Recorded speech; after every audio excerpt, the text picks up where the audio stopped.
Welcome back to our YouTube channel. I'm Daniel, and I'm actually standing here next to a GLA45 Aufrecht Melcher Großausbach, which should have been completely finished until this happened. I'm driving to a photo shoot location here in Amsterdam. Suddenly, it says to add coolant. I'm like, huh, so I stop immediately, and I've left a whole trail of coolant. We never saw this coming because we had driven 300 kilometers with the Aufrecht Melcher Großausbach, and there was nothing wrong with the car.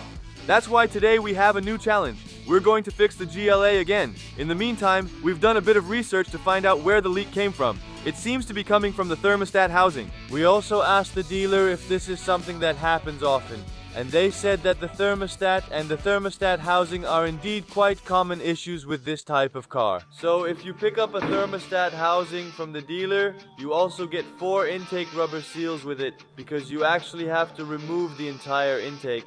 And that's what makes this job so gigantic. By gigantic, I mean super labor intensive and also quite expensive if you have it done at the dealer. And that's why we're going to replace the part ourselves, and of course we'll show you how much work it's going to be. But why they put a thermostat housing at the back of the engine, nobody knows.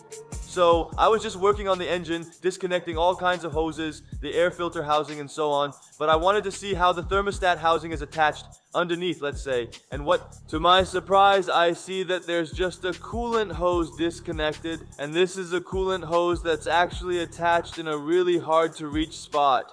So that could indicate that this thermostat housing was already replaced in the past, but that hose was never properly installed. The question now is how we're going to reach it, because the subframe is completely in the way. That's why they also recommend removing the intake when you're replacing a thermostat housing. In a way, it's a relief, but it's quite a complicated little hose, so I think it's still going to be a struggle to put it on. Like I just mentioned, we really had to make a lot of space to be able to secure that hose clamp from underneath. The exhaust had to be removed because my arm needs to go through the subframe where the exhaust sits. To remove the first part, the muffler section had to come off first.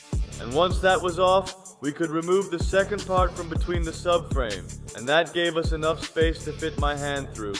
So after we created this space, I was able to tighten the hose clamp with a really long screwdriver. It's secured, guys. Unbelievable. We used a different type of clamp than the manufacturer did. The one that came off was a spring clamp. I'm not sure why it flew off or how that could happen. But yeah, in our case, we've now put on a screw clamp, which works much easier for us. You can reach it more easily. Also, to secure it, yeah, these clamps, they work pretty stiff and heavy. But good news, the pipe is in place. What are we going to do now? We're going to lower the car. I'm going to reattach the intercooler pipes, the coolant pipes to the intercooler. Then we're going to fill it up with coolant to see if it's still leaking. So after I tightened the hose clamp, I decided to clean it up properly. I cleaned it with brake cleaner and air to remove all drops, so if they return, I'll know it's leaking. I also went ahead and put all the hoses back so I can fill the system with coolant, and since I only had 2 or 3 liters of coolant on the shelf, I decided to get a 60-liter barrel. Hopefully this will fill our cooling system. Now we're going to find out if it's going to leak out right away again, of course with the proper test, using expensive coolant right away. It was the case that if you just poured in a little bit, it would come right out, you know. I think I lost more than a liter along the way. Here's the best part. Are we starting now? To be able to start the car, I decided to put the air filter box back in. And of course, our engine control unit, which is very important, because without the engine control unit, it obviously won't start. Just plug in the connector, screw the air filter box shut, and we were ready to start. Ladies and gentlemen, boys and girls, are you ready for a cold start without an exhaust system? I am, are you? Give it a thumbs up already, and then, it's not doing anything. Not unimportant, guys. A cordless drill, take 2. Ladies and gentlemen, boys and girls, are you ready for a cold start without an exhaust?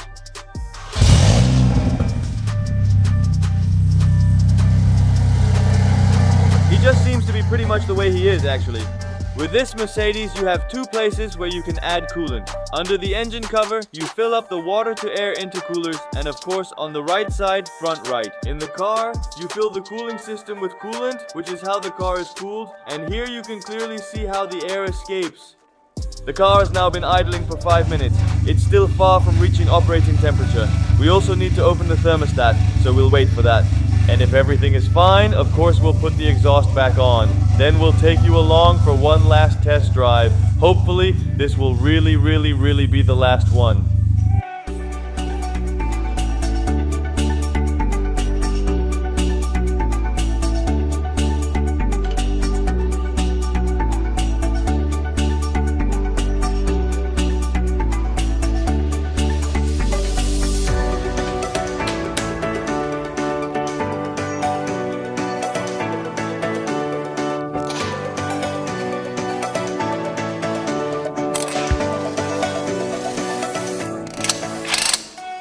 At the end of the series, we still find a hidden modification to the car. That's actually a Magnaflow exhaust system. Guys, we actually thought this was just a custom exhaust that was welded together by some random person. Now that we're hanging it up, we see it. Yeah, it was pretty dirty. It wasn't as shiny as it is now. But there's just an extra option on it. It's so funny, which is also why we knew it sounded great and wasn't the original exhaust. This totally confirms it. I'm also a bit disappointed that Magnaflow didn't add a nice badge on the side. I mean on the pipe itself, because that just stands out more. You see, that's just how it is. It's written here too, you know? No. Yeah, with all that said, the bottom is completely finished again, right? Yeah, just need to polish the exhaust a bit since it deserves it now. Yeah, guys, so we're going to lower it, take it for a test drive, and head to the car wash. And of course, to make those beauty shots I promised you last time. Previously, I made it during our roadside breakdown, but now we're heading to the place I originally planned. We're bringing you along for that, plus our usual big finale. Let's go. Okay guys, we just left the workshop and we're going to do a full pull right away since we're still nearby, in case something breaks off, right? Well, that's not possible because it's secured with a clamp. Yeah, that's true. I don't really get how a pressure clamp works. It's more like a pinch clamp that squeezes itself around the pipe and fittings. You didn't drive through a hole or anything, did you? No, not at all. They could see that on the video. It was just a straight piece. Okay, do we see any trace yet? Are you going to stop for a moment? I'm going to stop for a moment anyway.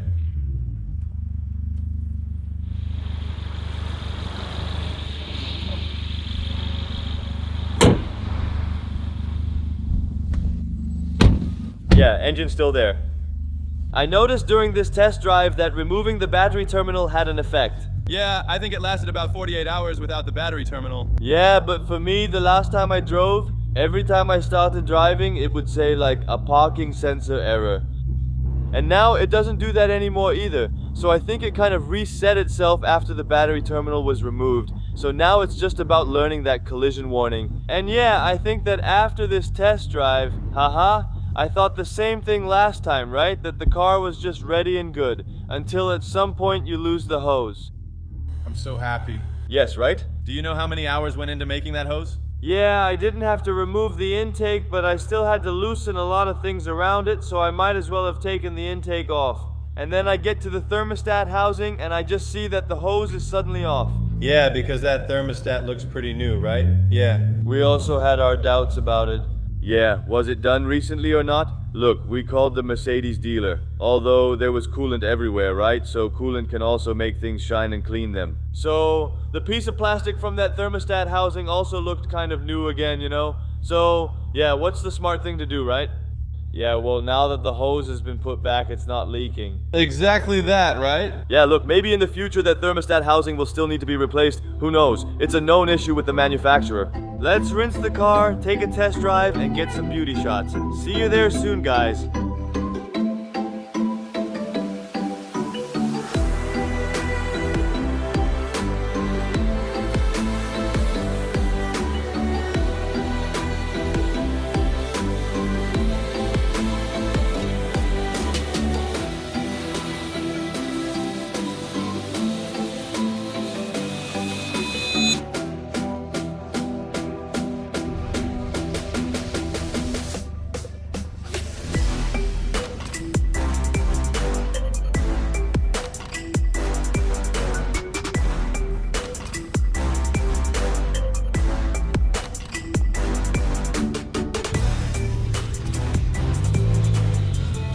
Ladies and gentlemen, here we are next to a project that's completely finished. It was a bit of a struggle today to get the car ready, But there it is, different than expected. It's just flawless. Well, I wouldn't say flawless, but it went really well.